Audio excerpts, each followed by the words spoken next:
அந்த பேட்டியை பொறுத்தவரை அது வெள்ளிக்கிழமை ரெக்கார்ட் பண்ணப்பட்ட ஒரு பேட்டி. இன்றைக்கு ஞாயிற்றுக்கிழமை தான் ஒளிபரப்பு செய்யப்பட்டிருக்கிறது. அதில் அவர் ஈரான் தொடர்பாக சில முக்கியமான செய்திகளை சொல்லுகிறார். நாங்கள் ஒரு ஒப்பந்தத்துக்கு ரொம்ப நெருக்கத்தில் இருக்கிறோம். தெஹ்ரானோட ஒரு குறுகிய கால ஒப்பந்தத்தில் லெபனானை ஒரு பகுதியாக நாங்கள் எங்கேயுமே முன்மொழியலை அப்படிங்கிறார். ஈரான் சற்று நேரத்துக்கு முன்பதாக மிக கடுமையான பதிலடி கிடைக்கும் என்கிற ஒரு பயங்கரமான அறிவிப்பை விடுத்திருக்கிறது. குறிப்பாக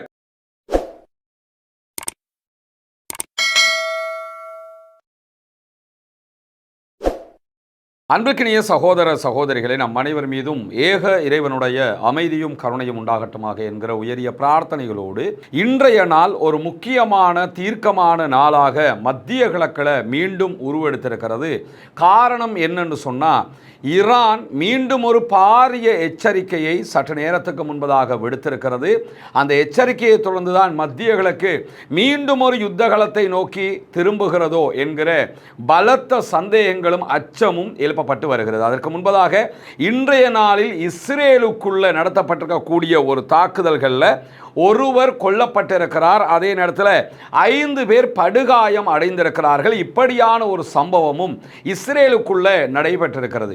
இந்த தாக்குதல் சம்பவம் ஒரு துப்பாக்கிச் சூட்டு சம்பவம். 2 பேர் இணைந்து நடத்திய ஒரு துப்பாக்கிச் சூட்டு சம்பவத்தில் 5 பேர் படுகாயம் அடைந்து ஒருவர் கொல்லப்பட்டிருக்கிறார். இந்த சம்பவத்தை பொறுத்தவரை இது இஸ்ரேலுக்கு உள்ளேயே நடைபெற்றிருக்கக்கூடிய ஒரு சம்பவம். இந்த சம்பவத்தை பொறுத்தவரை இது இஸ்ரேலுக்கு உள்ளேயே நடைபெற்ற ஒரு நிகழ்வாக இருக்கிறது. இந்த நிகழ்வை தொடர்ந்து ஊடகங்களுக்கு இஸ்ரேலிய ஆக்கிரமிப்பு ராணுவம் வெளியிட்டிருக்கக்கூடிய அறிவிப்பில் தாக்குதல் நடத்திய 2 பேரையும் நாங்கள் கொன்றுவிட்டோம் என்று அறிவித்திருக்கிறார்கள்.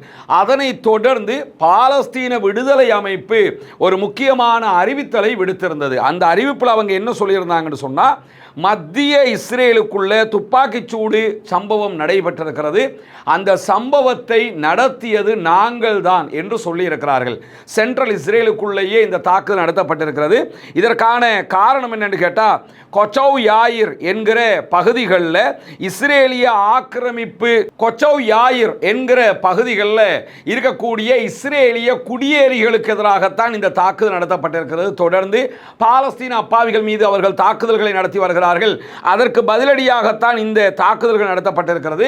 எங்களுடைய தாக்குதல்தாரிகள், போராளிகள் தான் இந்த தாக்குதல்களை நடத்தி இருக்கிறார்கள் என்று சொல்லி அவர்கள் சொல்லியிருப்பது மட்டுமல்லாமல், அதே மாதிரி நேற்று இரவு ஒரு கார் மோதல் தாக்குதல் சம்பவமும் நடைபெற்றிருக்கிறது. இந்த சம்பவமும் தற்காப்புக்காக நடத்தப்பட்ட ஒரு சம்பவம். இதனுடைய பின்னணியிலையும் எங்களுடைய போராட்ட குழுவினர் தான் இருக்கிறார்கள் என்கிற செய்திகளையும் அவங்க பகிரங்கமாகவே வெளியிட்டிருக்கக்கூடிய அறிவிப்பில் தெரிவித்திருக்கிறார்கள். எனவே இஸ்ரேலுக்கு உள்ளேயே பாலஸ்தீன விடுதலை அமைப்பினர் தற்போது தாக்குதல் 2 நடத்தி இருக்கிறார்கள். யுத்த நிறுத்தம் ஏற்பட்டு இன்றைக்கு 240 நாட்களை நம்ம தாண்டி கொண்டிருக்கக்கூடிய இந்த சூழல்ல இதுவரைக்கும் பாலஸ்தீன விடுதலை அமைப்பினர் எந்த தாக்குதல்களையும், பதில் தாக்குதல்களையும் இஸ்ரேல் மேல நடத்தல. இஸ்ரேல் தொடர்ந்து யுத்த நிறுத்த மீறல் தாக்குதல்களை நடத்தி கொண்டிருந்தது. அவர்கள் தாக்குதல்களை நடத்தினாலும் பாலஸ்தீன சகோதரர்கள் தாக்குதல்களை நடத்தாமலே இருந்தார்கள். முதல் தடவையாக இன்றைக்கு இந்த தாக்குதல்கள் நடத்தப்பட்டிருக்கிறது.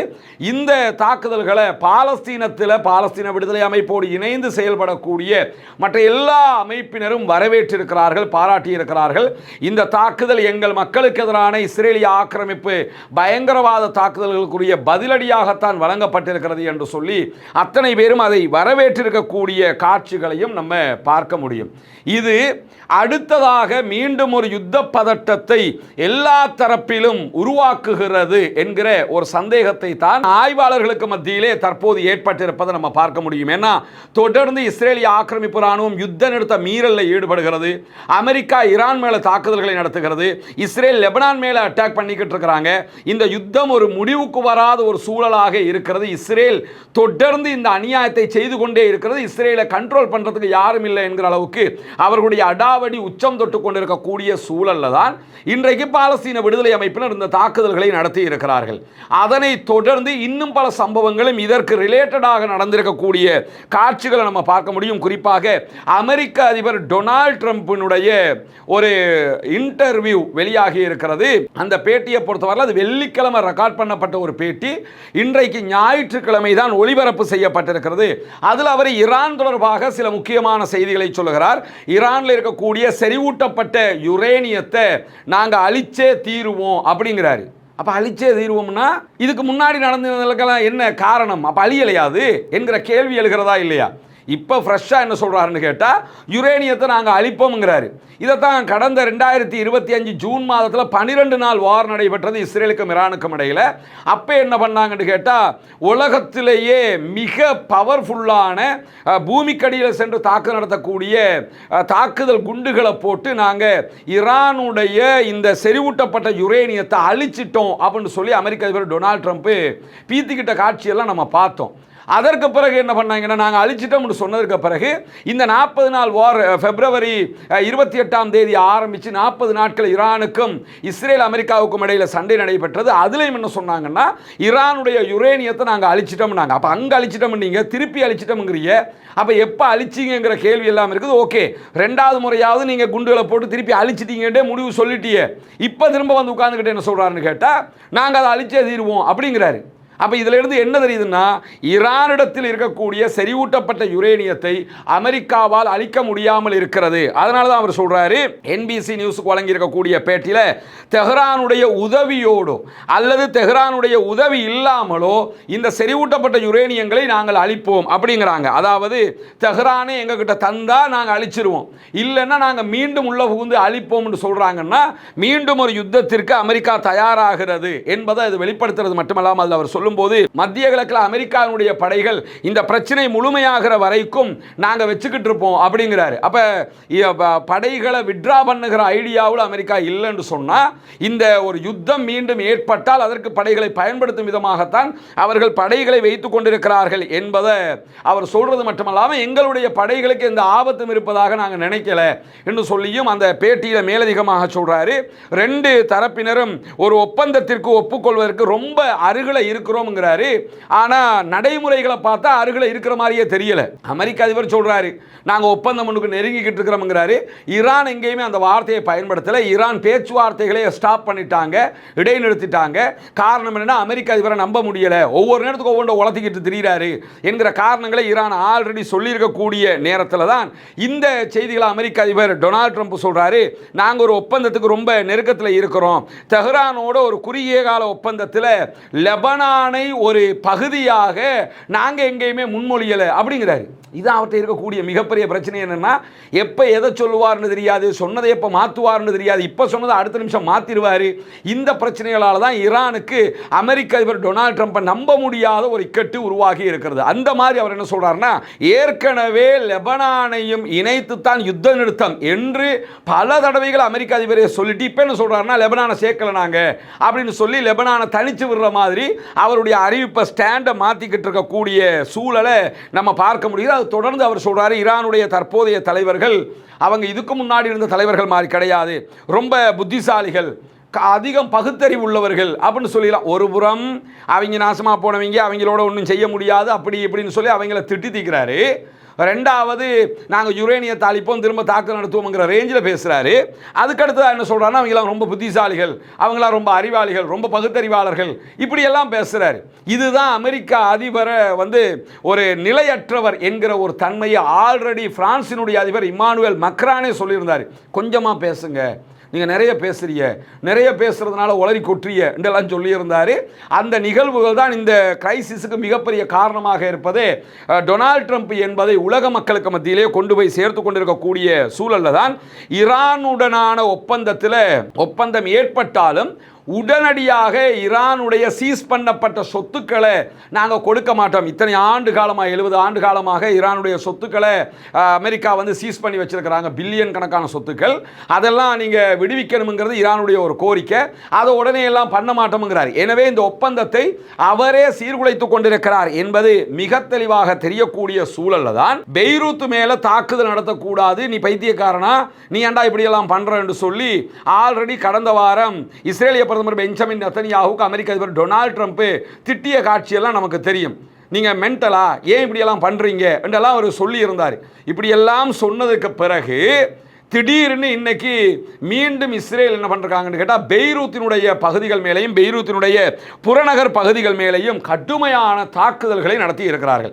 இந்த தாக்குதல் தான் ஈரானை மிக கோபத்துக்கு தள்ளி இருக்கிறது. குறிப்பாக லெபனான் மீது துல்லியமான தாக்குதல்களை நடத்துவதற்கு ட்ரம்ப் அழைப்பும் விடுத்திருக்கிறார். இப்போ ஆல்ரெடி ஈரானுக்கு கோபம் மேலிட்டுக்கிட்டு இருக்குது, லெபனான் மேலே தாக்குதல் நடத்த மாட்டோம்னு சொல்லிட்டு நடத்திருக்கிறீன்னு அமெரிக்க அதிபர் டொனால்ட் ட்ரம்ப்பும் அவருடைய பேட்டியில் என்ன சொல்கிறாருன்னு கேட்டால், யுத்தத்துக்கு அழுத்தம் கொடுக்கிற விதமாக லெபனானில் இருக்கக்கூடிய ஹிஸ்புல்லாக்கள் மேலே அதிகமான தாக்குதல்களை நடத்தணும் அப்படின்னு சொல்லி அழைப்பு விடுக்கிறாரு. இப்படி தாக்குதல்கள் நடத்தினால் அந்த நாட்டில் இருக்கக்கூடிய இஸ்ரேலுடைய யுத்தத்தை தீவிரப்படுத்துவதற்கு அவர் சந்தர்ப்பம் கொடுக்கிறாரு, இஸ்ரேல் இந்த யுத்தத்தை நடத்துவதற்கான வாய்ப்பை கொடுக்கிறாரு என்பது மிக தெளிவாகவே அவருடைய பேச்சுக்களை நம்ம அறிய முடிகிற. அதே நேரத்தில் ஹிஸ்புல்லாவுக்கு எதிராக துல்லியமான தாக்குதல்களை நடத்துவதை நான் காண விரும்புகிறேன் அப்படிங்கிறாரு. நீ தாக்குதல் நடத்தாத, பெய்ரூத்துக்கு அட்டாக் பண்ணாத என்று சொல்லித்தான் இதே அமெரிக்க அதிபர் சொன்னார். அதனால தான் கொஞ்சம் ஒரு காமான சூழல் உருவாகியது. இப்போ என்னடான்னு சொல்லி சொன்னால், அட்டாக் பண்ணு, நான் அதை பார்க்க விரும்புகிறேன் அப்படிங்கிறாரு. அப்போ எதுலையுமே ஒரு நிலையான இடத்துல அவர் இருக்கல்ல என்று சொல்லுகிற நேரத்தில் தான் ஈரான் சற்று நேரத்துக்கு முன்பதாக மிக கடுமையான பதிலடி கிடைக்கும் என்கிற ஒரு பயங்கரமான அறிவிப்பை விடுத்திருக்கிறது. குறிப்பாக ஏற்கனவே நம்ம இஸ்லாத்தை ஏற்றுக்கொண்ட சகோதர சகோதரிகளுக்காக 14 வீடுகளை கட்டுகிற ஒரு வீட்டு திட்டத்தை இலங்கையினுடைய கிழக்கு மாகாணம் பொத்துவில் பகுதிகளில் ஆரம்பிச்சிருந்தோம். அதில் 5 வீடுகள் கட்டி மக்களுக்கே ஒப்படைக்கப்பட்டு விட்டது, அவங்களோட கையிலே நம்ம கொடுத்துட்டோம். மேலதிகமாக இருக்கக்கூடிய 9 வீடுகளை கட்டக்கூடிய பணிக்கான உதவிகளை தொடர்ந்து உங்களிடத்தில் நம்ம கேட்டு வர்றோம். புனிதமிக்க ரமதானுடைய மாதத்தில் ஜகாத் நிதிகளை உங்களிடத்தில் தொடர்ந்து நம்ம கோரிக்கையாக கேட்டுக்கொண்டிருந்தோம். அதற்காக சகோதரர்கள் தந்திருக்கக்கூடிய பண உதவியை கொண்டு தற்போது வேலைகளை நம்ம ஆரம்பிச்சிருக்கக்கூடிய காட்சிகளை தான் நீங்கள் பார்க்குறீங்க. ஒரு வீடு அதனுடைய மேற்பரப்புகள் வேலைகள் எல்லாம் முடிக்கப்பட்டு கூரை அமைக்கக்கூடிய பணி நடந்துகிட்டு இருக்குது. இந்த பக்கம் இன்னொரு வீடு கட்டுகிற பணியை ஆரம்பிச்சிருக்கிறோம், 2வது வீடு. இந்த பணிகளுக்கான அனைத்து உதவிகளும் சகோதர சகோதரிகளாகிய உங்ககிட்ட இருந்து தான் நம்ம பெற்றுக்கொள்கிறோம். நீங்கள் தரக்கூடிய ஜகாத்து தான தர்மங்களை கொண்டுதான் இந்த பணிகளை நம்ம தொடர்ந்து செய்து வருகிறோம் என்பது நமக்கு தெரியும். இது அல்லாத இன்னும் பல பணிகளையும் நம்ம செஞ்சு வர்றோம். அதெல்லாம் உங்களுக்கு வீடியோ காட்சிகளாக நம்முடைய தளங்களில் தொடர்ந்து பார்த்துக்கிட்டு வர்றீங்க. நபிகள் நாயகம் ஸல்லல்லாஹு அலைஹி வஸல்லம் அவர்களுடைய வழிகாட்டுதல் பிரகாரம் தான தர்மங்களை அள்ளித்தரக்கூடிய சகோதரர்களுக்கு அல்லாஹு தாலா நாளை மறுமையிலே ஜன்னத்துல் ஃபிர்தௌஸ் என்கிற உயர்தரமான சொர்க்கத்தினுடைய இருப்பிடத்தை தர வேண்டும் என்கிற பிரார்த்தனைகளை நாங்கள் செய்து கொள்வதோடு, இதற்காக உதவ விரும்புகிற சகோதரர்கள் முன்னால் தெரிகிற நம்முடைய வங்கி கணக்கிலக்கத்திற்கு உங்களால் முடிந்த உதவிகளை வாரி வழங்க முடியும். பெரிய தொகையை மட்டும்தான் தரணுங்கிற எந்த ஒரு கட்டுப்பாடும் கிடையாது. இது எல்லாமே ஒரு நிறுவனத்திட்ட இருந்து காசை கொண்டாந்து நம்ம கட்டலை. நீங்கள் தரக்கூடிய 100 ரூபா 200 ரூபா 500 ரூபா 1000 ரூபா லட்சம் ரூபா இதுகளை வச்சு தான் நம்ம பண்ணிக்கிட்டு இருக்கிறோம். உங்களால் எது முடியுமோ அது தாராளமாக தரலாம். ஏற்கனவே நம்ம கட்டிய அந்த 5 வீடுகளுக்கு 100 ரூபாய் பணம் தந்த சகோதர சகோதரிகளும் இருக்கிறார்கள். அல்ஹம்துலில்லாஹ். அது அவங்களால எது முடியுதோ அதை தர்றாங்க. எனவே முன்னால் தருகிற வங்கி கணக்கிலக்கத்திற்கு உங்களால் முடிந்த உதவிகளை வாரி வழங்குகிற அதே நேரம் அந்த வங்கி கணக்கிலக்கத்திற்கு உதவிகளை அனுப்ப முடியாது என்று சொல்லக்கூடிய வெளிநாட்டைச் சேர்ந்த சகோதரர்கள் முன்னால் தருகிற என்னுடைய வாட்ஸ்அப் இலக்கத்திற்கு தொடர்பு கொள்கிற போது அதற்கான உதவிகளை எப்படி அனுப்ப முடியும் என்கிற வழிவகைகளையும் நாம் மேலதிகமாக சொல்லித்தர கடமைப்பட்டிருக்கிறோம். இந்த நற்பணிகள் சிறக்கவும் சிறப்பாக நடந்து முடியவும் அல்லாஹ்விடத்திலே பிரார்த்தனை செய்யுங்கள் என்கிற உயரிய கோரிக்கையும் இந்த இடத்திலே நாங்கள் உங்களிடத்திலே முன்வைத்துக் கொள்கிறோம். ஈரானுடைய நாடாளுமன்றத்தினுடைய தேசிய பாதுகாப்பு ஆணையத்தின் செய்தி தொடர்பாளராக இருக்கக்கூடிய இப்ராஹிம் ரஸாயி விடுத்திருக்கக்கூடிய அறிவிப்பில் என்ன சொன்னார்னு கேட்டால், பெய்ரூத் மீதான இஸ்ரேலிய தாக்குதல்களுக்கு பிறகு கடுமையான பதிலடியை இஸ்ரேல் இப்பொழுது எதிர்பார்க்க வேண்டும் ஈரானிடத்தில் இருந்து அப்படிங்கிறாரு. இந்த வெறி நாய்கள் ஒழுங்குபடுத்தப்பட்டு அவர்களுடைய இடத்திற்கு திரும்ப அனுப்பப்பட வேண்டும் அப்படிங்கிறாரு. இஸ்ரேலை மிக கடுமை வெறி நாய் என்று சொல்லி சாடி என்ன சொல்றாருன்னா, அவங்கள இடத்துக்கு அவங்கள திருப்பி அனுப்பணும், இப்படியே நாங்கள் பொறுத்து போக முடியாதுன்னு சொல்றவரு இன்றைக்கு இரவு ஆக்கிரமிக்கப்பட்ட இஸ்ரேலிய நிலங்களுடைய வானத்தை பாருங்கள் அப்படிங்கிறாரு. இன்னைக்கு நைட்டு வானத்தை பாருங்க, அப்போ எங்க பதிலடி இருக்கும். இந்த வீடியோவை சில நேரம் பார்க்குற நேரங்களில் கூட தாக்குதல்களை ஆரம்பித்திருக்கவும் கூடும், அதுக்கும் வாய்ப்பு இருக்கு. அவங்க அது மாதிரி தான் சொல்றாங்க. இன்னைக்கு நைட்டுக்கு எதிர்பாருங்க, அட்டாக் நாங்கள் நடத்துவோம்னு சொல்லி ட்ரூ ப்ராமிஸ் 5 ஆரம்பிக்க போகிறோம் அப்படின்னு இருக்கிறாங்க. 4 வரைக்கும் அவங்க அடிச்சிருந்தாங்க. ட்ரூ ப்ராமிஸ் 5 நாங்கள் ஆரம்பிக்க போகிறோம் இஸ்ரேலுக்கு எதிராக என்று அறிவித்திருக்கிறது மட்டுமல்லாமல் லெபனான் மீதான இஸ்ரேலுடைய தாக்குதல்களுக்கு மத்தியில் நேரடி மோதல் ஏற்படுவதற்கான வாய்ப்பு இருக்கிறது இஸ்ரேலுக்கும் ஈரானுக்கும் என்று சொல்லி ஈரானுடைய நாடாளுமன்ற சபாநாயகர் முகமது பாகர் ஹலீபாப் இன்றைக்கு விடுத்திருக்கக்கூடிய எச்சரிக்கையில் சொல்லியிருக்கிறார். நாங்கள் இஸ்ரேல் மேலே அட்டாக் பண்ண போகிறோம், அது இஸ்ரேலுக்கும் ஈரானுக்கும் இடையிலான நேரடி யுத்தத்திற்கான ஒரு களமாக மாறப்போகிறது. ஈரானுடைய தேசத்திற்கு எதிரான கடற்படை முற்றுகையை அமெரிக்கா விதித்திருக்கிற காரணத்தினால, ஜியோனிச ஆட்சிக்கு ஆதரவாக அமெரிக்கா இருக்கிற காரணத்தினாலையும் இந்த பகுதியில் இருக்கக்கூடிய அமெரிக்காவினுடைய சொத்துக்கள் வளங்கள் மீதும் தாக்குதல் நடத்துவோம். என்ன சொல்கிறாங்கன்னா, இஸ்ரேல் மேலேயும் அட்டாக் பண்ணுவோம். அமெரிக்காவினுடைய சொத்துக்கள் வளங்கள்னா அரபு நாடுகளில் கத்தர், Dubai, Bahrain, Saudi Arabia, UAE இங்கெல்லாம் இருக்கிற அரபு நாடுகளில் இருக்கக்கூடிய அமெரிக்காவினுடைய போர்ச்சுகள் இருக்குதா இல்லையா, தளங்கள், படைத்தளங்கள் இருக்குதா இல்லையா, அந்த தளங்கள் மேலேயும் தாக்குதல் நடத்துவோம் என்று அறிவித்திருக்கிறார்கள். எனவே எந்த நேரத்திலும் ஈரான் இஸ்ரேலிய அமெரிக்க யுத்தம் ஒன்று மீண்டும் ஆரம்பிக்கப்படலாம். ஈரான் மிக தெளிவாக நாங்கள் அட்டாக் பண்ண போகிறோம்ங்கிறத அறிவிச்சிருக்கிறாங்க.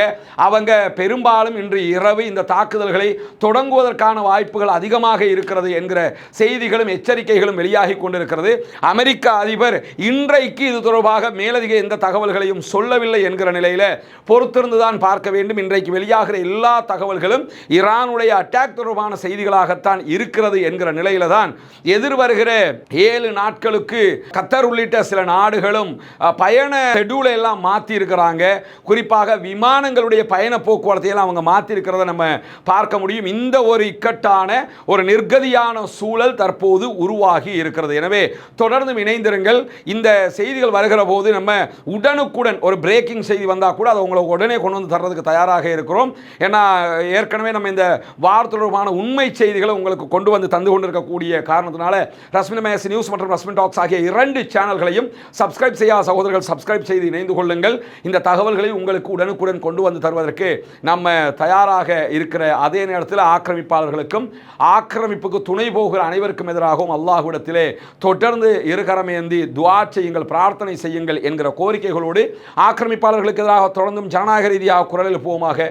வாஹர் தஅவானா அல்ஹம்துலில்லாஹி ரப்பில் ஆலமீன்.